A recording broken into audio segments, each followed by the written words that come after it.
마지막 장면에서 폭발과 함께 공중으로 날아가 버린 철종. 우리의 철종은 무사한 걸까요? 그리고 이 사건의 배우는 누구일까요? 리뷰 시작하겠습니다. 순원왕후는 모두가 보는 앞에서 너무 요란하게 일을 진행했다며 김자근을 문책하지만 누가 봐도 자신을 겨냥한 사건임을 알아차리고 자신이 해결하겠다고 말을 합니다.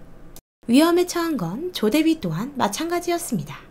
철종이 이대로 죽어버리면 빈 또한 필요가 없어지기 때문이죠. 철종이 치료 중이라는 말을 듣고 가려는 소용을 막으려는 병인. 가지 말라며 말하는 병인 덕에 옛날에 있었던 일이 기억난 소용은 좀 쉬겠다며 병인을 멀리하기 시작합니다. 철종의 의식이 돌아왔다는 말을 듣고 찾아갔지만 뒤늦게 온 비는 이것 또한 안성김문의 소행이냐 따지자 죄인마냥 아무 말도 못하고 조용히 퇴장하는 소용.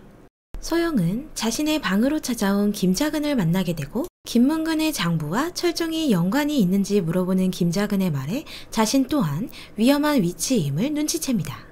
그런 김자근에게 자신의 안전을 보장해달라고 말을 하고 철종을 배신하려고 마음먹습니다. 배우를 밝혀내려고 염초의 출처를 알아보는 병인은 이 또한 아버지가 벌인 일이라고 짐작을 하고 있는 듯 보였습니다. 자신에게 거리를 두고 싶어하는 소용을 보며 철종에게 더욱 질투심에 사로잡힌 병인.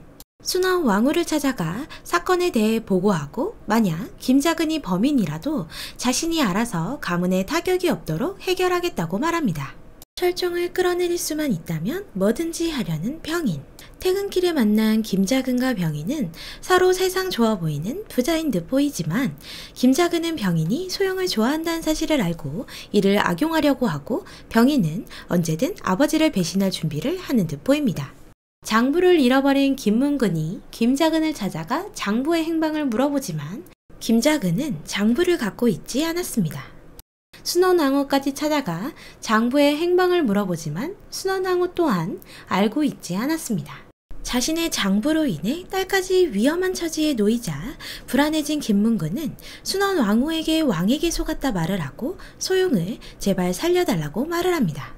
소용은 기억을 찾기 위해 다시 물에 빠지게 되고 자신이 죽던 날 김자근과의 대화를 기억해냅니다. 철저히 왕과 중전을 자신의 발 아래로 생각하는 김자근.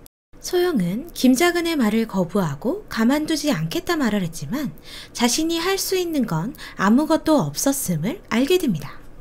자신이 얼마나 힘든 궁생활을 해왔는지 깨달은 소용은 김문근을 만나 자신의 울분을 터뜨리게 됩니다.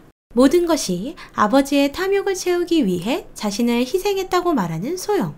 자신을 호수로 밀어넣은 건 아버지라 말합니다. 철종의 방에서 중전사전을 보고 질투심에 사로잡혀 김자근에게 연애를 살린 건 중전이라고 말하는 빈. 질투심에 눈이 먼 빈 덕분에 김자근은 철종이 중전을 마음에 품고 있음을 알게 됩니다. 철종을 중전에게 뺏기기 싫은 마음에 자꾸 철종을 방해하게 되는 빈의 모습을 철종이 알게 된다면 빈에게 더 마음이 떠날 것 같네요. 철종의 시해를 신분세탁한 하급 무사들의 역모로 몰고 가는 김자근과 배우가 영영 묻히게 된다며 반대하는 조씨 가문. 두 가문이 강하게 맞서는 중에 그가 모습을 드러냅니다. 병상에 누워있는 동안 자신을 위협한 존재에 대해 알아봤다는 철종.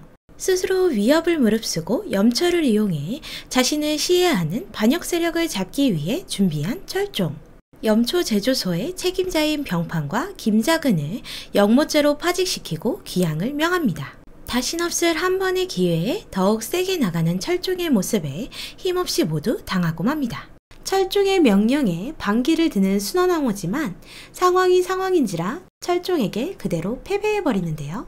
자신을 꼭두각시로 만들었던 순원왕후와 김자근을 잡고 왕권을 쥐기 위해 노력하는 철종의 계획이 무탈하게 잘 되길 바라봅니다.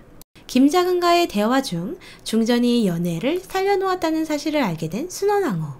내부의 적이 더 무섭다는 말에 소용의 방을 수색하다 장부를 발견하게 됩니다. 소용이 철종을 돕는 것을 알고 김자근과 순원왕후는 소용을 시해할 계획을 세우는데요. 순원왕후와 김자근의 대화를 듣고 있던 장님 궁녀가 몰래 기왓장에 암호를 남겨두었는데 그 암호를 반대로 읽어보니 중전 위험이라는 단어로 보입니다. 그리고 그 암호를 본 사람은 바로 홍별감입니다. 다음날 자신의 연애를 도와준 사람이 소용이라는 것을 알게 되어 찾아간 철종.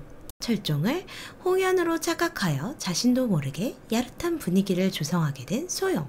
그렇게 둘은 입맞춤과 뜨밤을 보내게 됩니다. 다음날 아침 기분 좋게 잠에서 깨어난 소용은 옆에 철종이 있는 것을 알게 되고 자신이 철종과 하룻밤을 지냈다는 사실에 충격을 받습니다. 철종과의 합궁이 너무 좋았던 소용은 자신의 정체성에 혼란을 느낍니다. 소용의 속도 모르고 자꾸만 소용을 쫓아다니는 철종. 철종은 소용의 마음이 궁금해 미칠 것 같은데요. 한편 조대비는 꿈자리가 사나워 스님에게 점을 치기로 합니다. 스님은 궁에서 한 여자가 죽는다 점을 봐줍니다. 피바람이 분다는 궁에서 자신은 죽어선 안 된다며 안절부절하는 조대비. 궁에 들어오는 길에 빈을 만나고 혹여나 그 죽는 여인이 빈일까 걱정합니다. 궁에서는 철종과 중전의 사랑이 술래잡기가 계속되고 이를 지켜보는 모든 사람들은 둘의 사이가 너무 좋다고 이야기합니다.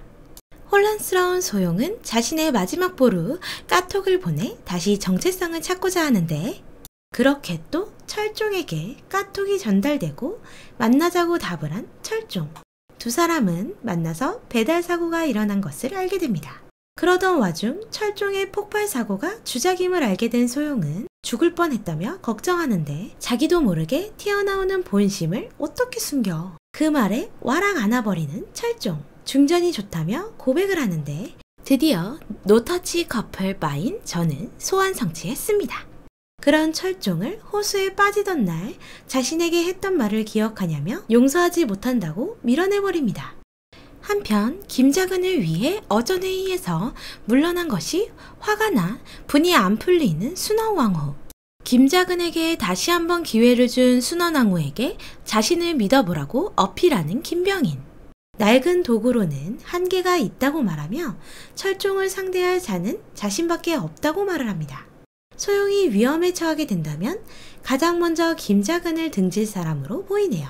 김자근은 자신의 가문 사람들을 모아 김문군이 작성한 장부로 가문을 협박하며 다시금 자신의 권력 회복을 계획합니다. 또한 자신의 계획을 망친 중전을 시해하기 위해 궁녀를 시켜 비소가 든 음청을 중전에게 먹이려는 김자근. 중전을 죽이고 김병인과 철종 두 사람 모두를 망가뜨리는 계획을 세웁니다. 계획을 실행하던 날 궁녀가 가다 떨어뜨린 얼음을 먹던 개미가 죽는 모습을 보게 된 담양. 최상궁이 기밀을 하였지만 비소가 아직 퍼지지 않아 중전에게 음청이 넘어가게 되는데 담양이 달려와 중전을 말리려 하자 김자근은 그런 담양을 끌고 가게 합니다. 결국 죽을 위기에 놓인 소용. 소용이 음청을 마시려 하는 순간 소용을 살리기 위해 돌을 던지는 담양.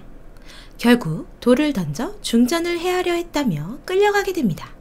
계획이 실패로 돌아가자 도망가려던 궁녀는 영평군에게 잡히게 되고 영평군은 궁녀에게 놀이개에 대해 물어보게 됩니다.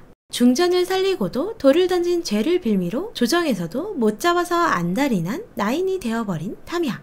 자신이 찾은 권력을 포기하지 못하는 철종은 결국 담양에게 사약을 내리게 됩니다. 이에 화가 난 소용은 철종에게 무능하다며 화를 내고 그런 소용을 두고 자리를 떠나버리는 철종.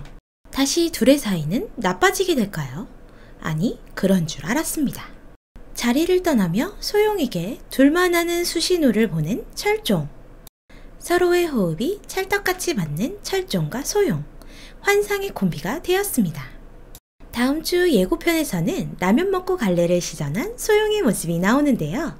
본격 둘의 공조가 시작되는 다음 주 15회, 16회 리뷰로 다시 돌아오겠습니다. 노타치 커플의 뜨밤으로 새 생명을 잉태하여 둘에게 큰 힘이 실리며 서로의 마음을 확인할 수 있을지 기대해 봅니다. 재미있게 보셨다면 구독과 좋아요 부탁드립니다.